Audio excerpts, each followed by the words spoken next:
Bonjour, dans cette vidéo nous allons faire 3 exercices sur l'énergie et la puissance électrique. Pour calculer l'énergie électrique utilisée par un appareil, j'ai besoin de connaître la puissance de cet appareil, ça c'est la donnée propre de l'appareil, et le temps pendant lequel j'utilise cet appareil. L'unité de mesure de la puissance électrique ce sont les watts, l'énergie est mesurée en watts-heure et le temps en heures décimales. Je te laisse chercher cet exercice, on corrige après. Pour exprimer P en fonction de E et de T, donc la puissance en fonction de l'énergie et du temps. On recopie la formule. Comme on aimerait bien avoir P égale quelque chose, je peux changer le membre de gauche et le membre de droite dans mon égalité. Dire que 2 c'est 1 plus 1, c'est la même chose que dire que 1 plus 1 égale 2. Ces deux quantités sont égales, donc j'écris que P fois T est égal à E. Maintenant, je voudrais bien isoler P. Pour ça, comme P est multiplié par T, il faudrait que je divise par T. Je ne peux pas diviser par un nombre qui est égal à 0. Alors ce que je peux dire, c'est que la durée d'utilisation, cette formule elle a un sens que si la durée est différente de 0. Donc on va supposer que la durée, le temps est différent de 0 dans cet exercice. Je divise donc le membre de gauche et le membre de droite par le temps. La puissance est égale à l'énergie divisée par le temps, je peux l'écrire sous forme d'un quotient.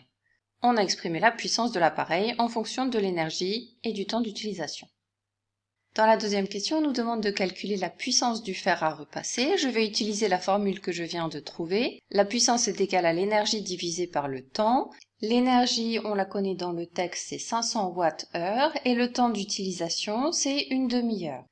Une demi-heure, c'est la moitié d'une heure, c'est 0,5 heures. Donc la puissance, c'est 500 watts divisé par 0,5 heures. 500 divisé par 0,5, ça fait 1000. 1000 watts, on peut dire que c'est 1 kW. 1 kW, c'est 10 puissance 3 watts, donc 1000 watts. Donc la puissance de ce fer à repasser est de 1 kW. Un deuxième exercice. Quelle est l'énergie utilisée pour une ampoule de 100 watts fonctionnant pendant 4 heures? Appuie sur pause, cherche cet exercice, on corrige après. Pour calculer l'énergie électrique, on multiplie la puissance de l'appareil par le temps d'utilisation. Donc je multiplie 100 watts par 4 heures. 100 watts fois 4 heures, ça me donne 400 watts-heure. L'énergie électrique utilisée par cette ampoule est donc de 400 watts-heure. On termine avec un dernier exercice, je te laisse le chercher et après regarde la correction. Combien coûte l'utilisation d'un four de 3500 watts pendant 1h30, sachant que le kilowattheure est facturé 0,1174 €? La première remarque qu'on peut faire, c'est qu'on nous donne des heures et minutes, et il nous faut des heures décimales.